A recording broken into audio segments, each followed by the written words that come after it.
1983, Richard Noble sets a new land speed record. It becomes mandatory for the UK drivers to wear seatbelts. Michael Jackson is in the charts, and the ARPANET changes to the TCP/IP protocol. This groundbreaking move signaled a birth of a piece of technology that we use every day, a piece of technology that most people use for an average of 6 hours and 45 minutes, a piece of technology that is more commonly referred to as the internet. It's hard for me to even imagine what life was like before the internet. In fact, the majority of the people in this room could not even comprehend what the life was like before the internet became such a pivotal part. When scientists established the first link between UCLA and Stanford University using the ARPANET, an earlier version of the internet, they knew that they were onto something revolutionary, but it's hard to know whether they knew what an impact they were really going to make on the world. It wasn't until 1989, where Sir Tim Berners-Lee invented the World Wide Web, that the internet took on the most recognizable form that we know and love today. However, it is a common misconception that the World Wide Web is the same as the internet. However, it is simply a service which is based on top of a wider infrastructure. It's a collection of information that is accessed via the internet.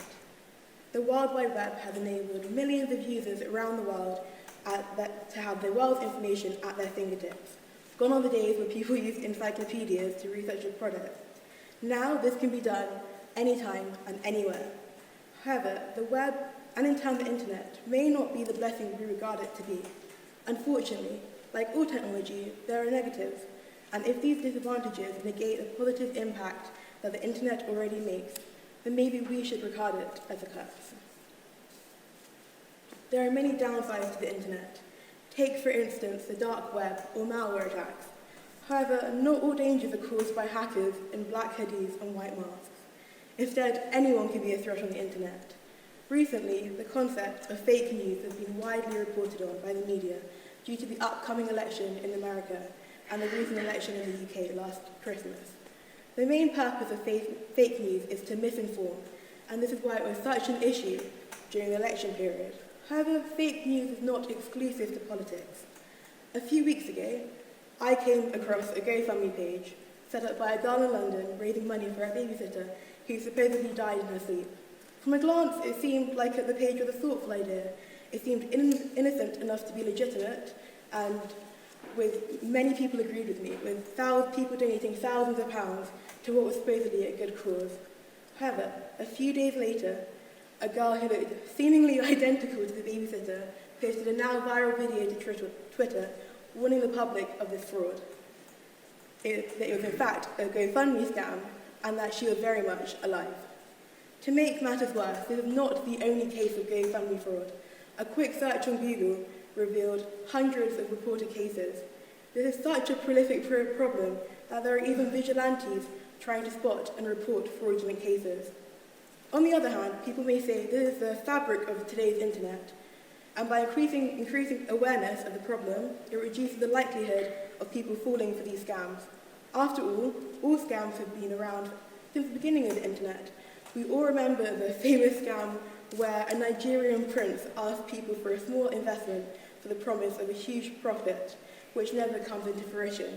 Surely if we can recognize and avoid these scams today, in the future, with the aid of fact-checking, we can recognize and ignore fake news.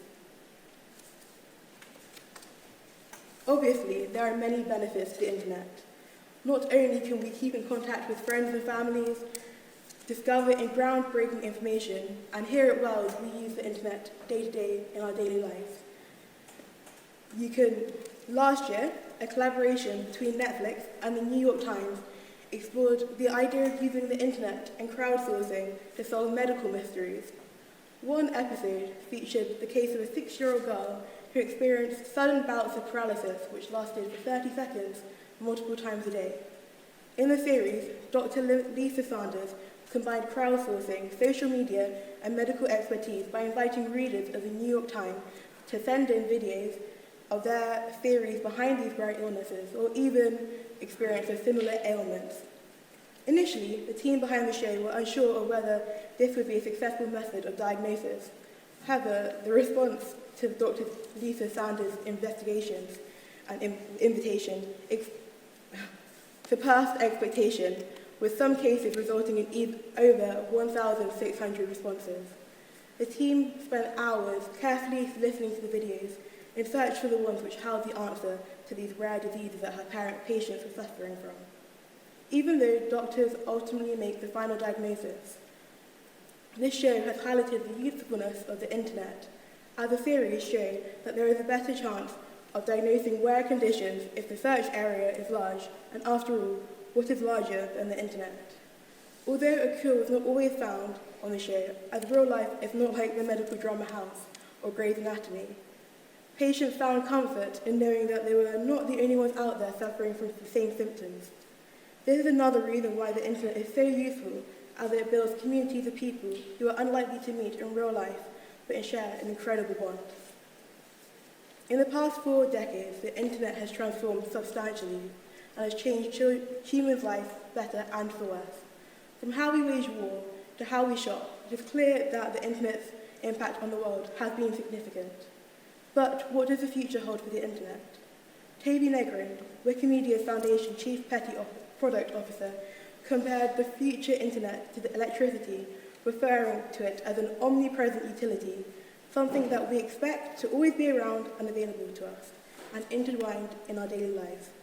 Lee Rainey, Director of Internet and Tech Resources at Pew Research Center, believes that separate internet-enabled devices will no longer exist, and that these devices will be implanted into our consciousness. However, there is also an increasing worry that governments may use this new technological development for their own purposes. We have already seen examples of censorship in countries like China, so with these developments, maybe this could become even more extreme. Also, people are worried that the end of privacy is near due to our increasing use of virtual assistants such as Siri and Alexa in our day-to-day life. These theories may seem unbelievable and maybe even radical, but if you think about it, the idea of devices connected thousands of miles away simultaneously seemed hard to believe too 50 years ago. And look how much the world has changed since then. As Negrin said, we are in the adolescence of the internet, at best. We still do not know what the next 5 decades will bring. However,